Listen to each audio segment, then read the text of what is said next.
Sanggar Cerita mempersembahkan Sabda Pandita Ratu.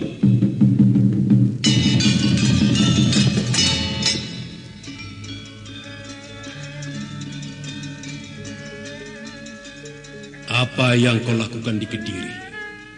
Kau berkeliaran di jalan-jalan dengan berpakaian compang-camping seperti pengemis. Sebuah cara yang sangat sempurna untuk menyembunyikan jati dirimu yang sebenarnya. Kalau kau melihatku dalam keadaan seperti ini, karena memang seperti inilah aku akan mengamuk. Aku akan mencari kematian. Bumi ini sudah terlalu lama ketempatan tubuhnya yang penuh kotoran.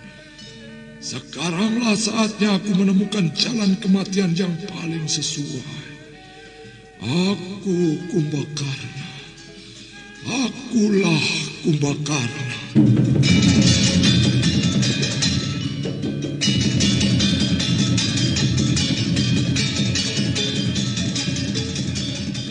Sabda Pandita Ratu, sebuah kisah penuh dilema, tragedi cinta anak manusia, perebutan tahta, mabuk harta dan duniawi, serta silaunya kehormatan, di mana keangkara murkaan merajalela karena dendam yang membara. Kisah ini berlatar belakang berdirinya Singasari. Ken Arok, dialah pemuda yang merekuk pahit getirnya kehidupan. Namun sebenarnya, dialah yang harus melaksanakan sabda-sabdanya. Perjalanan sengsaranya adalah awal untuk meraih keberhasilan, untuk menuju kejayaannya di saat Singasari berdiri. Apakah cita-citamu itu, Ken Umang? Aku ingin mengubah nasibku. Aku bosan dengan kehidupanku selama ini yang terlunta-lunta, akrab dalam pelukan kemelaratan. Kadangkala aku berangan-angan, aku adalah seorang istri dari Patih. Bahkan lebih gila lagi, aku berangan-angan, andai kata aku adalah seorang permaisuri, maka akan terhapus semua masa silamku, terhapus lenyap, tidak bersisa semua kenangan buruk yang kumiliki.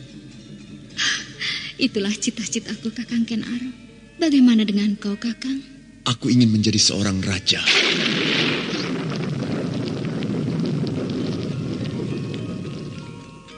Sabda Pandita Ratu. Naskah ditulis oleh Pondra Swasti Langit, diolah oleh Agung Bahrodi, didukung oleh artis-artis terkemuka Ferry Fadli, Eli Ermawati, M. Abud, Ivone Rose, dan lain-lain. Teknik dan montase Ibing Arifin, dengan sutradara Dian Pertiwi. Sabda Pandita Ratu, kali ini dalam episode ke-14 dengan judul Raja Kalacakra.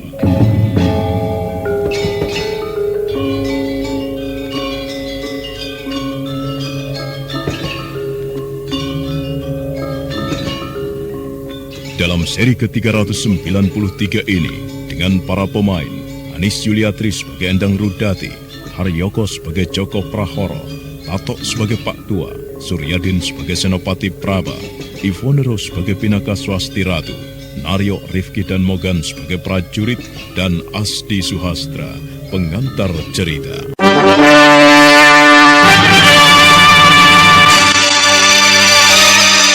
Wahai pecinta sandiwara radio, penikmat musik tanah air, dan pelestari budaya luhur bangsa di mana saja Anda berada.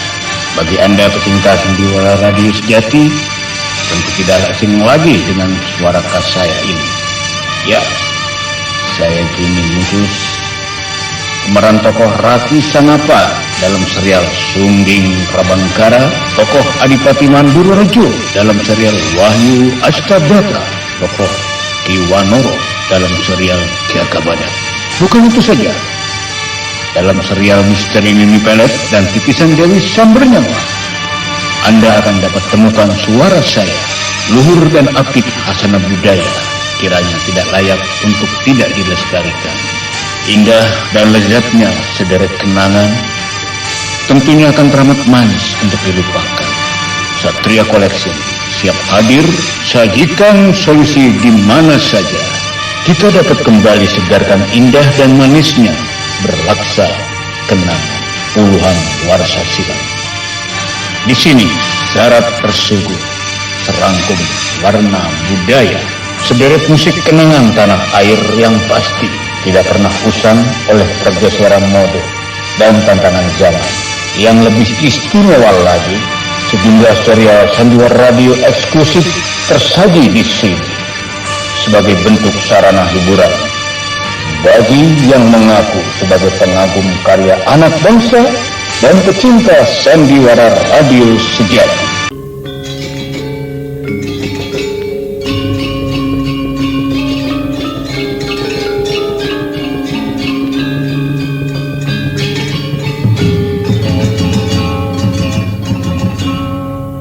Pinaka Swasti Ratu dapat melihat dengan jelas perubahan wajah ketiga lelaki berkuda itu.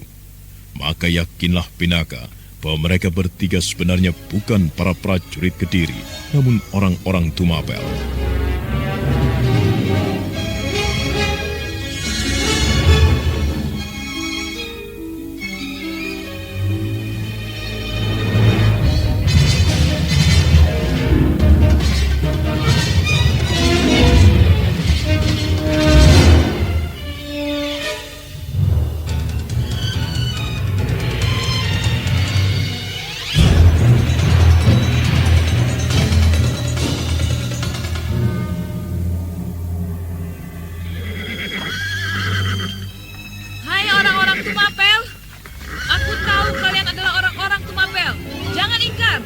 Bagaimana kau bisa mengenal orang-orang yang kau sebut namanya itu? Ken Arok, aku kenal dengan orang itu. Ketika ia masih menjadi penghuni Padang Karautan, aku sudah mengenal namanya, mengenal sepak terjangnya. Jiposari dan Rudro Bondo, aku tahu pula siapa mereka. Belum lama ini aku berurusan dengan mereka. Berurusan dengan mereka? Ya, jika kalian pernah mendengar cerita, ada kawan-kawanmu yang melakukan perampokan dan penculikan terhadap perempuan, dan kemudian ada seseorang yang mencederai mereka. Nah, dengar, akulah orangnya.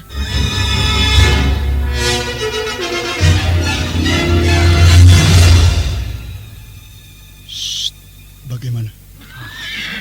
Nampaknya orang ini yang diceritakan Tuan Diposari semalam. Iya, nampaknya dia. Lalu bagaimana? Kita menghindar saja. Kita jangan berurusan dengan orang itu. Ya, kita menghindar saja daripada celaka.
Beberapa hari telah berlalu sejak Brahmana Loh Gawe dan Pinaka telah meninggalkan kota Raja Kediri.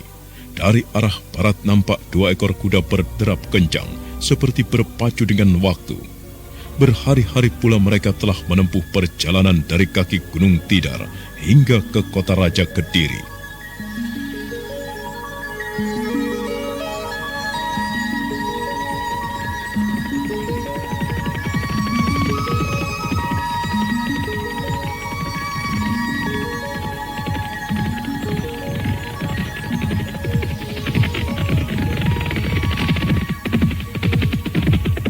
Kita berhenti dulu, Kakang. Hup!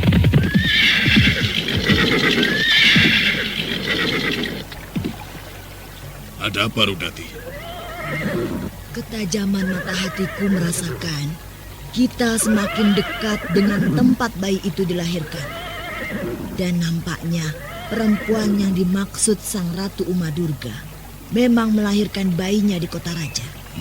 Ya, benar, Rudati. Kita tidak bisa berkeliaran di kota raja pada siang hari.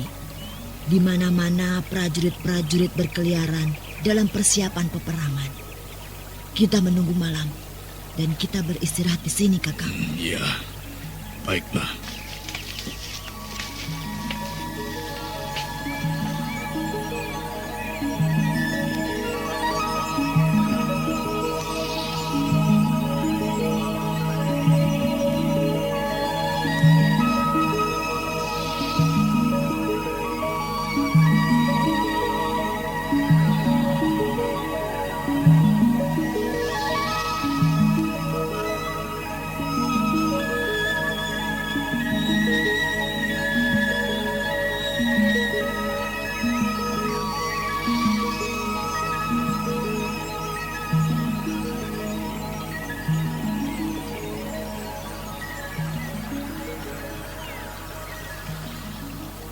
Sebuah kesibukan sedang terjadi, Kakang Joko. Ya. Perang. Hah?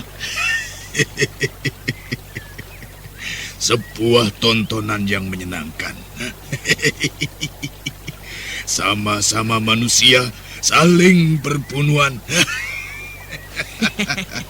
Dan akan ada saatnya mereka berpesta pora. Ya. Lihat, di langit burung-burung bangkai berterbangan. Burung-burung itu mampu merasakan akan adanya perang besar. Dan mereka datang berbondong-bondong kemari.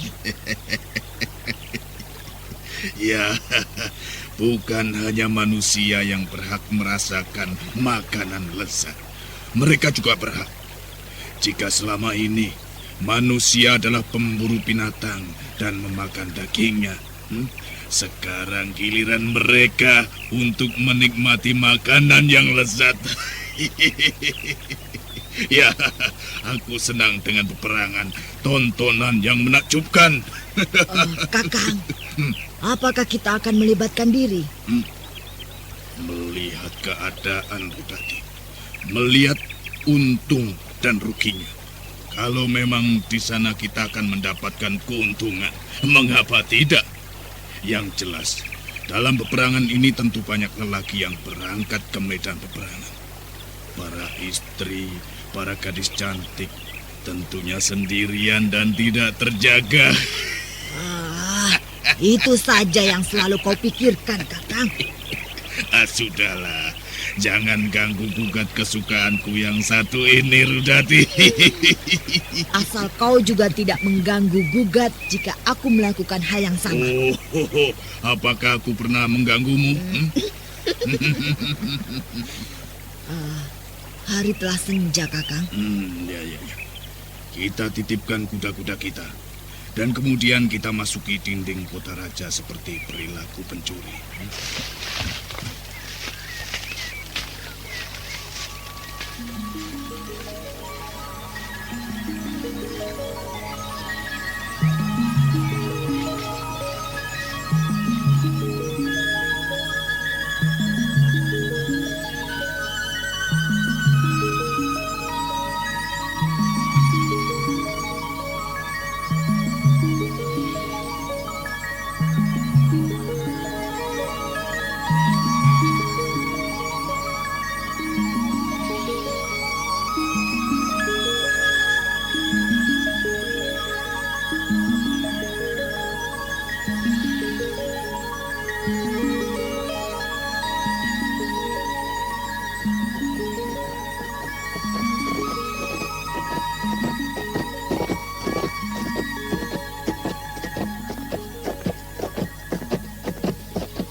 Tua, apakah ini rumahmu?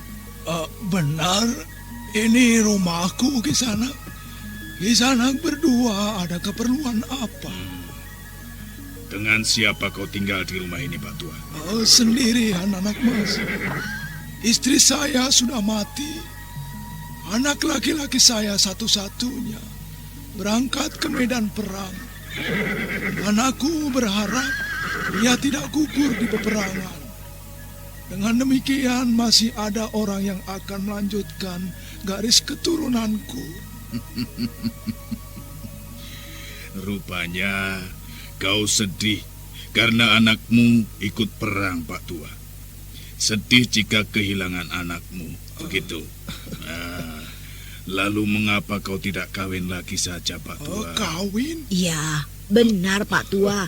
Kawin lagi saja, supaya kau mendapatkan keturunan lagi. Jika anakmu itu benar-benar terbunuh di medan peperangan. Kalian berdua suka bergurau rupanya. Aku sudah tua. Jika aku kawin lagi, bukan saja orang-orang di sekitarku, bahkan ayam-ayam pun akan tertawa, terkekeh-kekeh melihat ulahku. Tidak, Kisanak.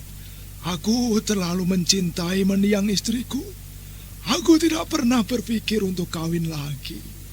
Aku sudah tua. Lagi pula siapa yang mau dengan orang yang sudah tua seperti aku ini? Pak Tua. Barangkali kau mau Endang Rudati. Iya, bagaimana kalau aku bersedia, Pak Tua? Ternyata ada yang mau, Pak Tua.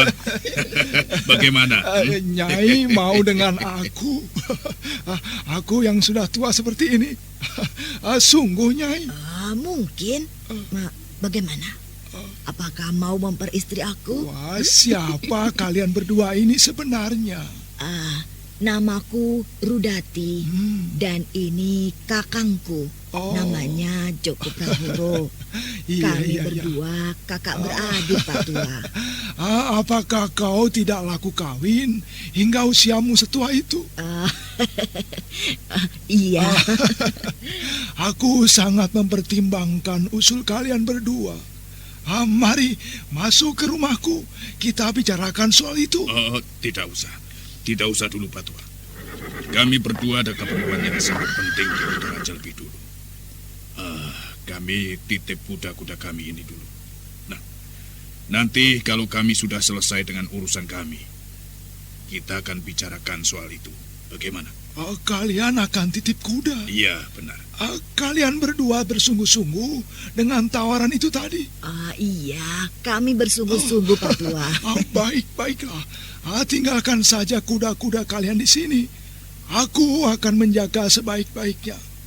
Oh ya, namaku adalah Mbah Kromo. Sekarang bukan Mbah lagi. Panggil aku Kromo. Dan meski kau lebih muda dariku, namun kau menang awu. Kau lebih tua. Aku akan memanggilmu Kakang. Bukankah demikian? Iya, betul. Nah, sekarang izinkanlah kami pergi.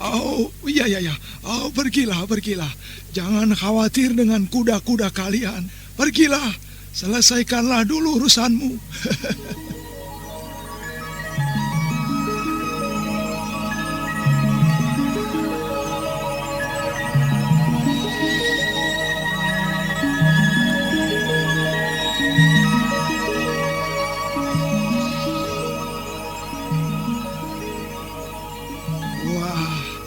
Aku mimpi apa semalam? Aku mendapatkan calon istri yang secantik itu.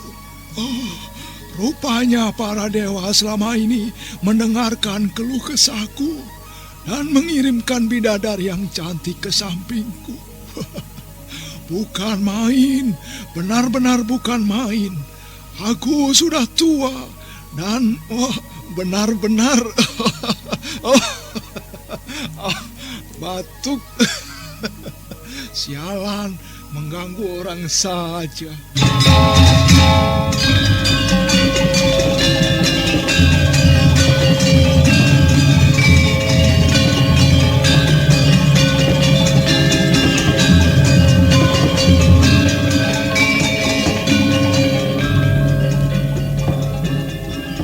Kacaulah pikiran Pak Tua itu, yang semula tidak pernah membayangkan apapun.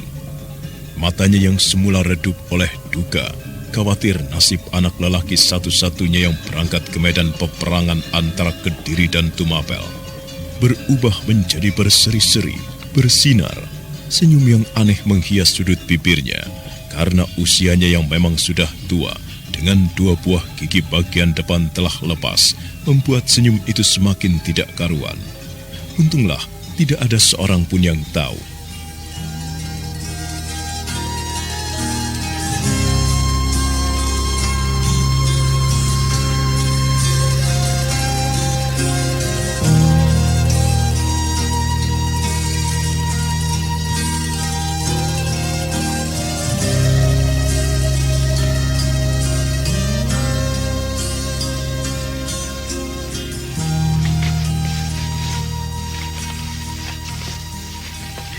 Mengapa kau tersenyum-senyum, Kakang Joko Prahoro? Dati, lelaki dimanapun pada dasarnya ternyata sama. Kau lihat tatapan mata Mbah Kromo tadi. Seolah-olah ia ingin menelanmu. Dan jika orang itu melihat kenyataan nantinya, baru ia akan terkejut. Maksudmu? Aku akan memelintirnya sampai putus, Kakang. Jangan. Jangan, Rudati. Aku justru mempunyai gagasan lain. Gagasan apa, Kakang? Bagaimana kalau justru kau penuhi hasrat orang tua itu? Tentu ramai sekali, ya. Kita lihat saja nanti, Kakang.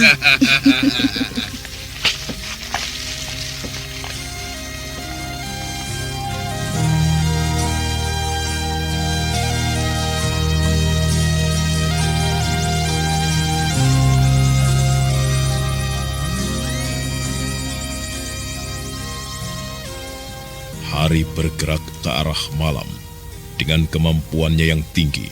Bukan suatu hal yang sulit bagi Joko Prahoro dan istrinya untuk masuk ke dalam wilayah kota raja. Bahkan karena kemampuannya menyamar, kehadiran kedua orang itu yang kemudian berjalan di sepanjang lorong di dalam kota tidak begitu menarik perhatian para prajurit Kediri.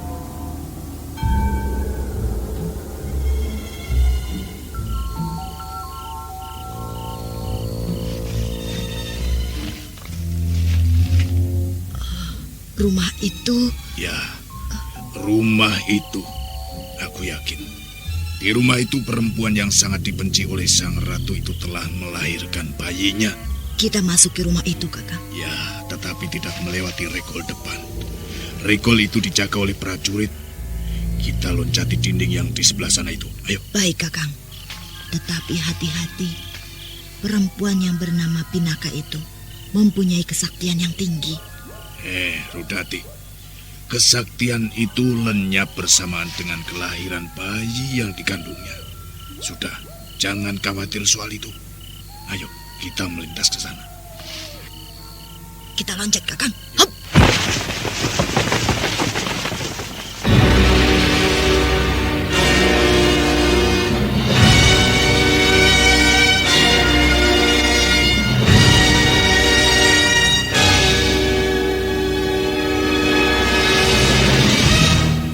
Gesit sekali bagaikan gerakan seekor kucing yang sama sekali tidak bersuara. Joko Prahoro dan Endang Rudati telah berada di halaman rumah Senopati Praba, bersembunyi di balik bayangan pohon jambe. Dan dengan gesit pula, mereka melintas dan kemudian telah berada di balik sebuah dinding. Mereka melekat.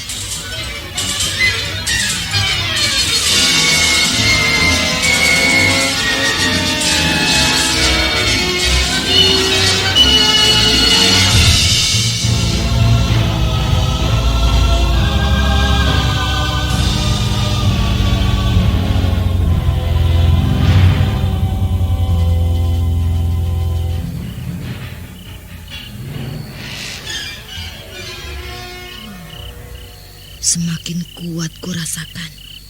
Benar di sini tempatnya. Perempuan itu jelas telah melahirkan bayinya di sini, di rumah ini, Kakang. Rudati, mari kita periksa.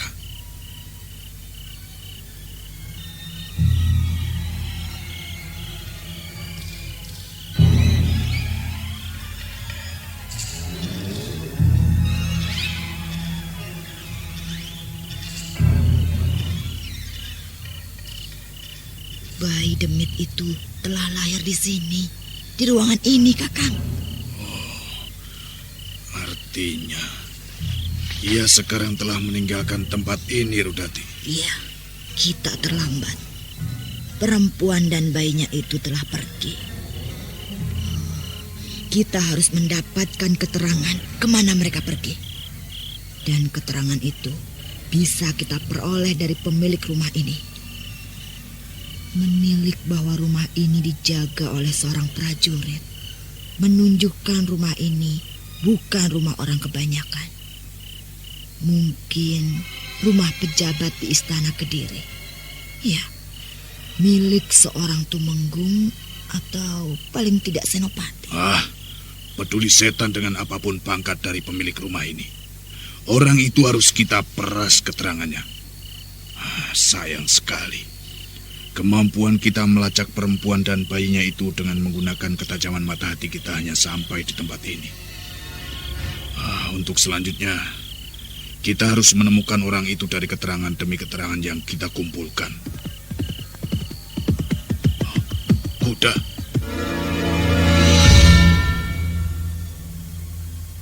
Siapa kalian berdua? Apa yang kalian lakukan di bilik pribadiku? Kaukah pemilik rumah ini? Iya, aku pemilik rumah ini. Kalian siapa? Berani memasuki bilik rumahku tanpa izin dan perilaku seperti maling? Kalian berdua siapa? Kami berdua mencari perempuan yang telah melahirkan bayinya di sini. Senopati Praba terkejut, dan seketika itu pula taulah Senopati Praba apa yang terjadi. Senopati Praba memperhatikan kedua orang tamu tak diundang itu dengan seksama. Dan dengan penuh perhatian, Senopati Praba memperhatikan kening perempuan itu. Ada noktah merah di sana. Senopati Praba sedikit gelagapan ketika perempuan itu tersenyum kepadanya.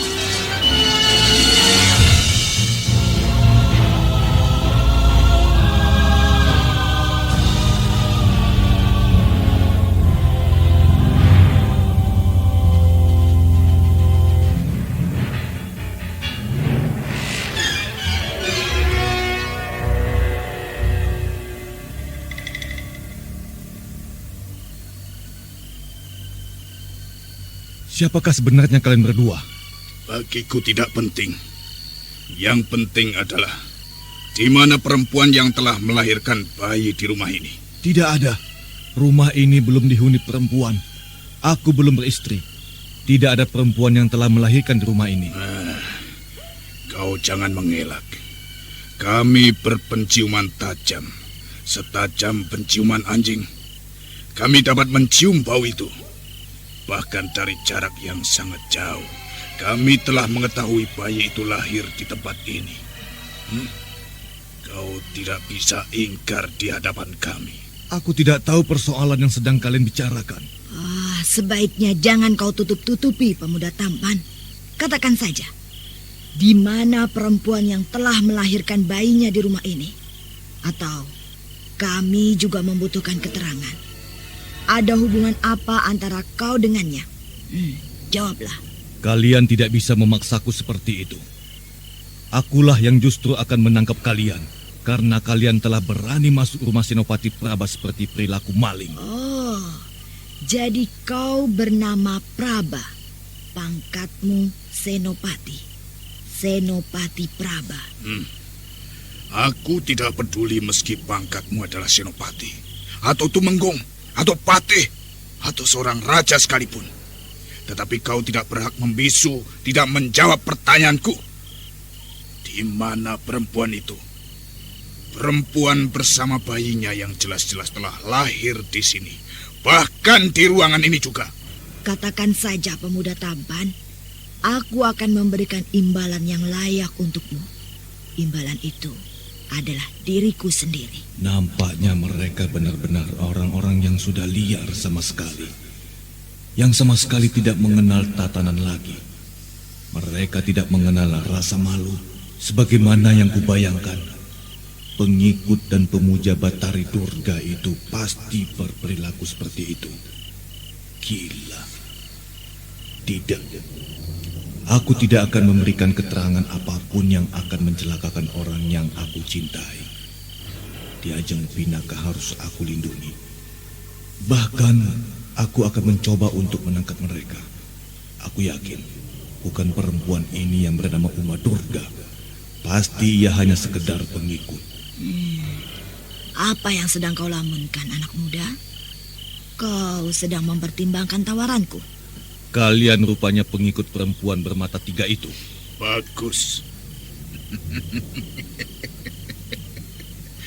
Bagus sekali jika kau sudah mengetahui siapa kami berdua. Kami adalah pengikut dan abdi setia Sang Ratu Uma Durga para Bandari. Nah, jika kau sudah mengetahui siapa kami berdua, untuk apa kau tidak mau menjawab pertanyaan kami? Untuk apa pula kau mencari perempuan yang telah melahirkan di tempat ini? Perempuan dan anaknya itu harus dilenyapkan. Apa salah mereka sehingga harus dilenyapkan?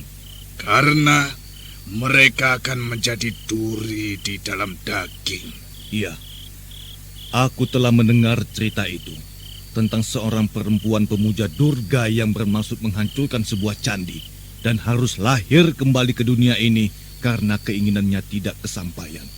Sayang, bayi itu telah lahir, padahal bayi yang membawa rajah di tangannya itu adalah titisan dari seorang pujangga atau maharesi dari zaman itu pula yang akan mengayomi candi itu dari ulahnya. Seharusnya kau tidak boleh mengetahui cerita itu. Kalian menyerahlah. Pemerintah Kediri akan memperlakukan kalian dengan sebaik-baiknya. Cepat katakan, di mana perempuan dan bayinya itu? Meski mati adalah taruhannya, aku tidak akan mengatakan. Kalian berdua yang harus menyerah atau aku bawa ke penjara Kediri. Berdebah ke barat. Kau ternyata orang yang tidak tahu diri. Oh, pemuda tampan. Sebaiknya kau melihat aku. Lihatlah wujudku. Lihatlah.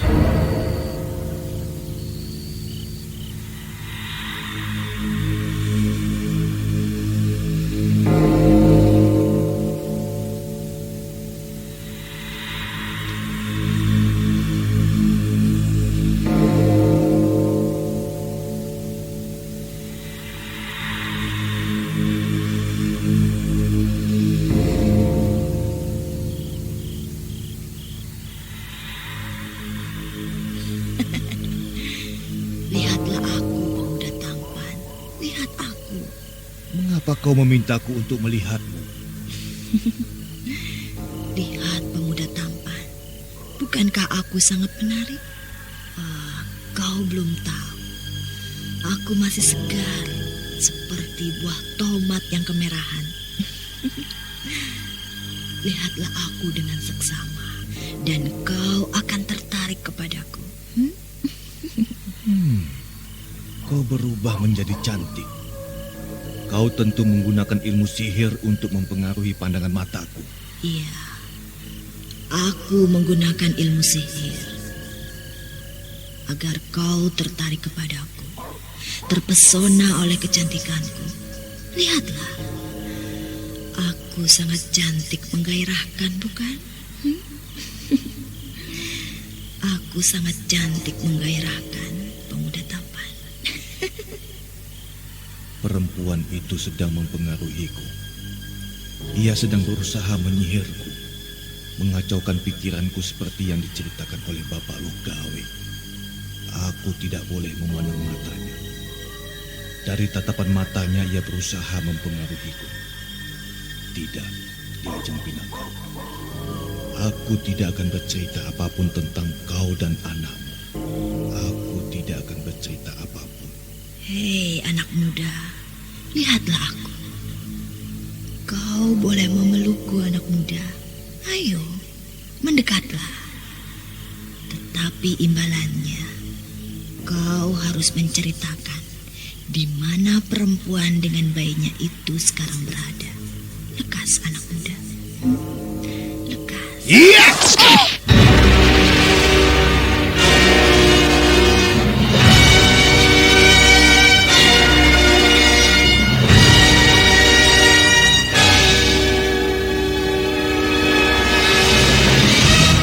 Setan alas keparat. Prajurit jaga, kumpulkan dan hubungi teman-temanmu. Ada mata-mata di sini.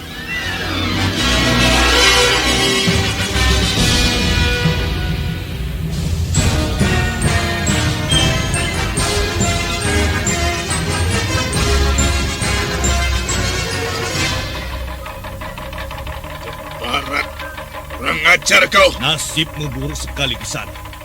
Kau dengar suara titir itu? Hah? Sebentar lagi prajurit Kediri akan tumpah berhamburan kemari. Dan kau, nasibmu sungguh buruk sekali.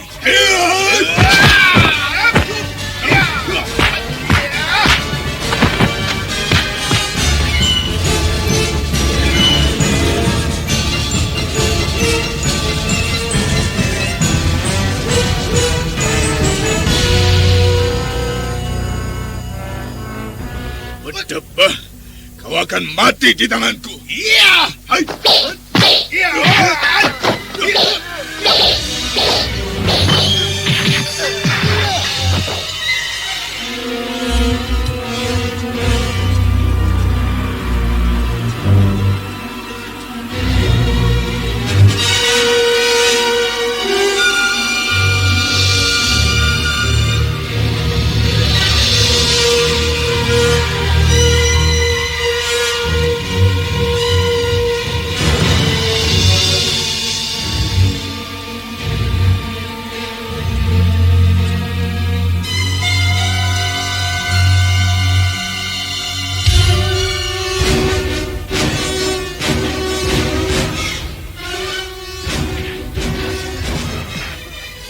Perang tanding di dalam ruangan itu berlangsung dengan sengit. Dengan gesit dan tangkas Senopati Praba menghindari serangan Joko Prahoro yang berlangsung gencar dan seolah diburu oleh waktu yang sangat sempit. Sementara dari luar terdengar suara titir dipukul bertalu-talu, disusul kemudian oleh derap kuda cukup banyak di kejauhan. Keparat, kau licik. Nasibmu lah yang buruk. Oh, sang ratu tentu tidak akan mengampunimu. Jantungmu akan dimakan olehnya. Iya! Hah? Jangan lari!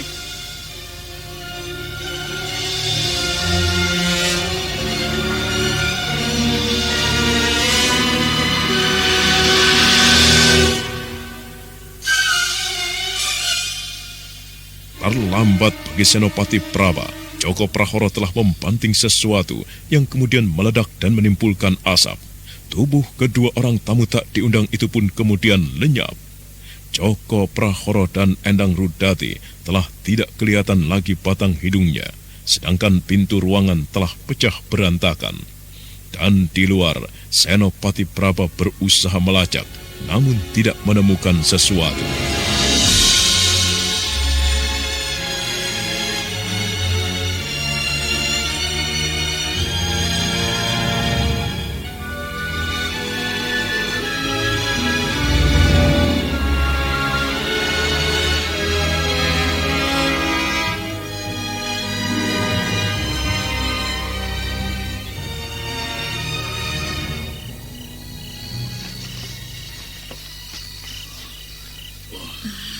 Kita nyaris celaka, Rudati. Siapa yang mengira Senopati itu mampu mengatasi pengaruh sihirmu? Ia telah melukaimu. Bagaimana keadaan? Apakah kau merasakan pisau ini menghujam di tempat yang gawat? Jangan bertanya. Cabutlah. Debah keparat. Senopati itu harus mati di tanganku. Cepat, cabut Kakang. Ya, baiklah.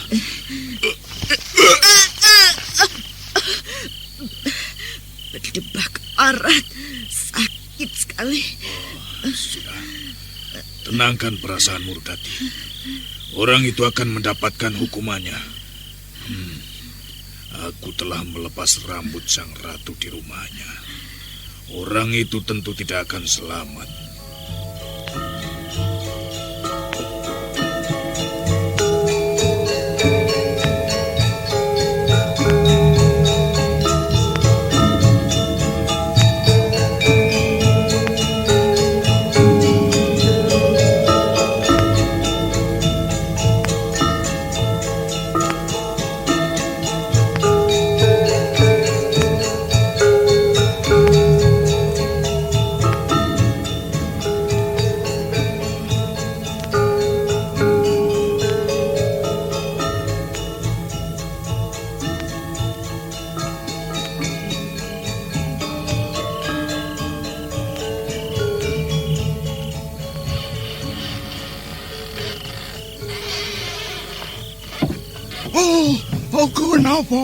Kenapa?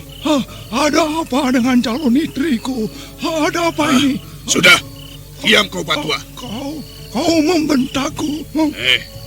Siapkan semua yang aku minta. Jangan banyak bertanya kalau kau tidak ingin aku cekik lehermu dan mati. Bagaimana ini? Mengapa kau bersikap kasar kepadaku? Bukankah ia calon istriku? Sudah, tutup mulutmu. Jangan banyak bertanya apa-apa lagi. Ayo cepat. Kau persiapkan pembaringan untuknya. Aku tidak main-main untuk mencekikmu. Ayo cepat. Baik. Sungguh malang nasib kakek tua itu, yang meski sudah tua namun telah terlanjur membangun angan-angan bakal mempunyai istri lagi. Istri yang sangat cantik menurut pandangan matanya. Beberapa hari lamanya Joko Prahoro dan Endang Rudati tinggal di rumahnya, dan dia harus mengerjakan semua perintah dan permintaan mereka. Penolakan berarti pukulan yang kasar dan menyakitkan akan mendarat di tubuhnya. Nasib buruk apakah sebenarnya yang sedang aku alami ini? Mereka datang memberikan janji yang mula-mula menyenangkan. Tetapi kenyataannya sekarang aku mengalami perlakuan yang buruk seperti ini. Semua binatang piaraanku sudah habis. Ayam habis untuk menjamu mereka. Setiap hari harus makan enak. Sekarang seekor kambingku satu-satunya barang berharga yang kumiliki diminta untuk disembelih pula.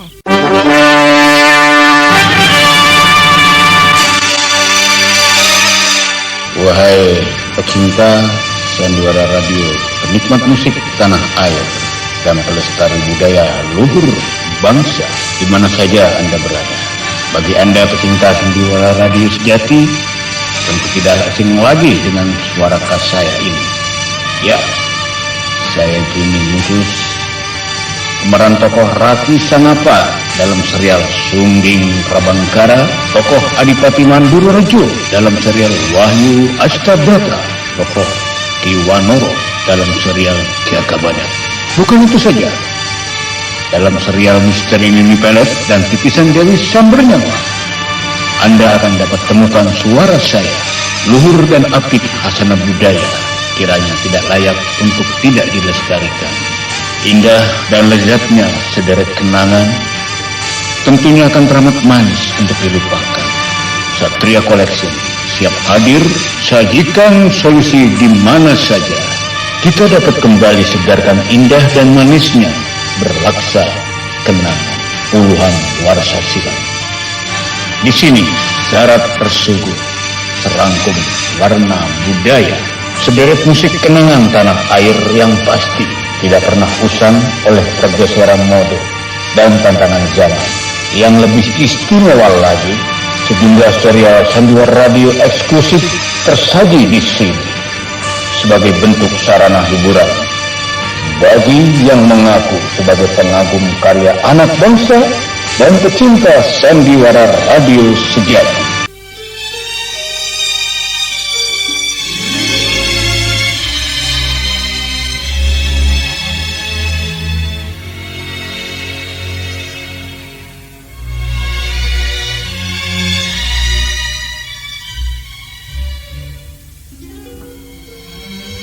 Tatapan mata kakek tua itu menerawang jauh memandang puncak Gunung Kelut, seolah mencari jawab kenapa dia harus mengalami peristiwa itu.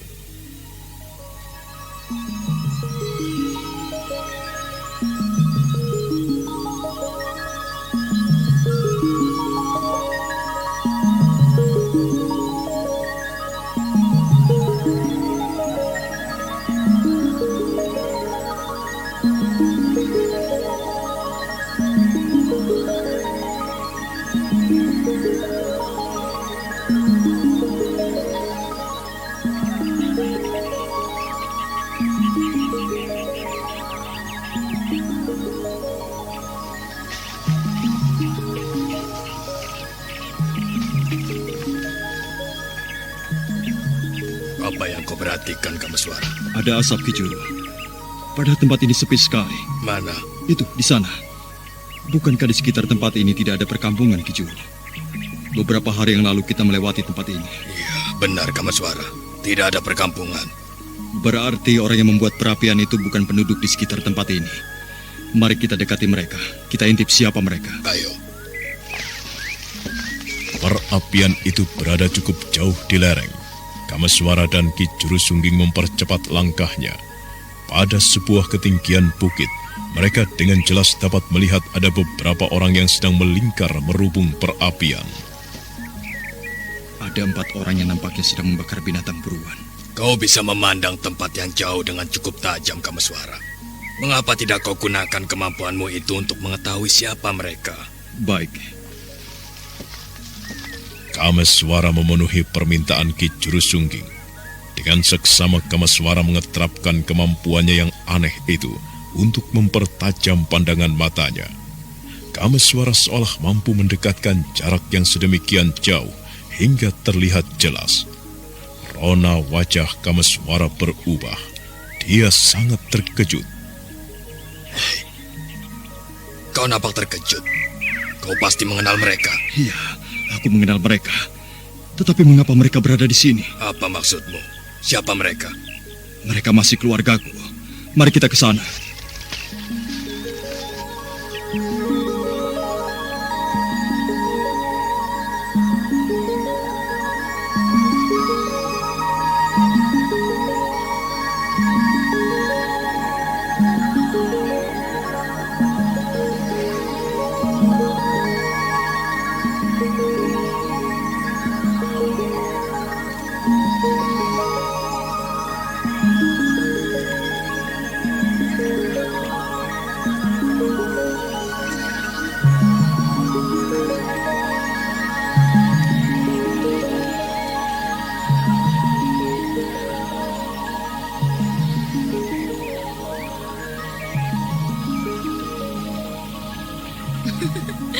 Kau makan lahap sekali, Rahastri Kandi. Untuk membalas dendam. Membalas dendam pada siapa? Di Pasetran Gondomayit, kita diperlakukan seperti itu. Beberapa hari lamanya kita tidak makan makanan seperti ini. Dan kau, Paksi Jala Kuning, makanmu justru sedikit sekali. Iya, aku masih kenyang. Masih kenyang makan apa? Ya, semalam aku masih menyimpan sekerat daging ayam hutan. Apa yang Bibi tertawakan? Apakah tidak basi? Kasihan suamiku. Mari kita habiskan saja semua ini. Ayo, Kakang Panji Parasu, kita harus lebih rakus lagi. Bagian untuk kami mana? Kakang Kameswara! Kakang Kameswara!